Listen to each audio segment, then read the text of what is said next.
Leo tumeamua kufanya maadhimisho haya kwa kuwapatia mafunzo kamati za mazingira za kila mtaa katika mitaa yetu 90 ya manispaa ya Ubungo. Lengo hasa la mafunzo haya ni kutaka kurejesha au kukasimisha majukumu ya ulindaji wa mazingira kwenye mitaa husika, kwa sababu tunajua ya kwamba utunzaji wa mazingira ni swala mtambuka na mazingira ni shughuli zetu za kila siku. Tukitegemea maafisa wa mazingira peke yake, hii lengo zima la utunzaji wa mazingira halitofanikiwa. Kwa hiyo tukaona ni vyema kabisa kuzipatia mafunzo, kuzijengea uwezo kamati hizi za mazingira ambazo zinatambulika kisheria.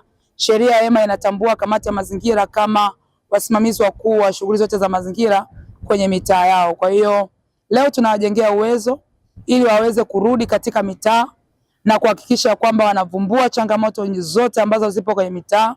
Kwa kushirikiana na maafisa mazingira tutatoa elimu. Kwa kushirikiana na maafisa mazingira tutawatambua waharibifu wote wa mazingira ambao wapo katika mitaa yetu, lakini kwa kushirikiana na maafisa mazingira tutaweza kulinda, kudhibiti na kutunza mazingira yetu kwa ujumla wake. Kama kauli mbiu ya mwaka huu ni dira 2050 tuwajibike kukijanisha Tanzania. Maana yake kamati hizi sasa zitakuwa na nguvu, leo zinajengewa uwezo wa kutambulika kisheria, lakini baada hapa zitakuwa na nguvu sasa, kwa sababu zitakuwa zinajitambua zenyewe ni nani kwa mujibu wa sheria. Sheria ya mazingira imeainisha majukumu ya utunzaji wa mazingira kuanzia ngazi ya kitongoji, mtu mmoja mmoja hadi taifa. Lakini serikali za mitaa wengi bado, hasa kamati za mazingira, hazijatambua wajibu wao na kusimamia wajibu wao ipasavyo kama sheria inavyoainisha wajibu na majukumu yao. Hivyo tunapokea malalamiko mengi kutoka kwa wananchi kuhusu uchafuzi wa mazingira. Lakini tunaamini kabisa haya ambayo tunayapokea, pengine kamati zingefanya wajibu wao vizuri, yasingefika katika ngazi ya kushughulikiwa na NEMC. Tuna uchafuzi wa jirani, ametupa taka, jirani anatirisha maji, kiwanda kimeanzishwa kwenye makazi, lakini sheria imewapa wajibu kamati za mazingira kwamba hata ukiona shughuli yote inafanyika katika eneo lako ambayo hujui imefikaje pale, haina vibali, basi unatakiwa kutaarifu mamlaka husika ili ziweze kufanya kazi yake.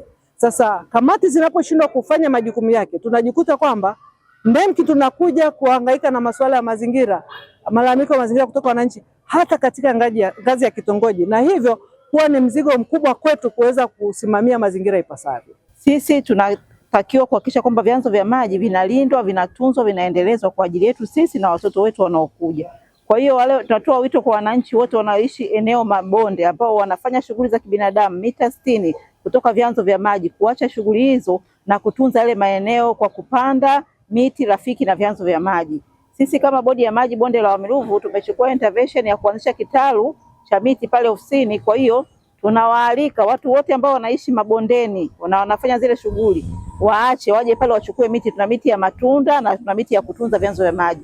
Wakipanda ile miti ya matunda, let's say ni miembe ya muda mfupi, atavuna yale matunda badala ya kupanda mboga mboga na kuendelea kuharibu kile chanzo cha maji kwa kulima na kumwagilia mbolea zenye sumu na kuleta athari kwa wananchi. Tunaona kwa sasa tumekuwa na maradhi mengi ambayo yanatokana na vitu tunavyokula ambavyo ni sisi wenyewe tunaharibu.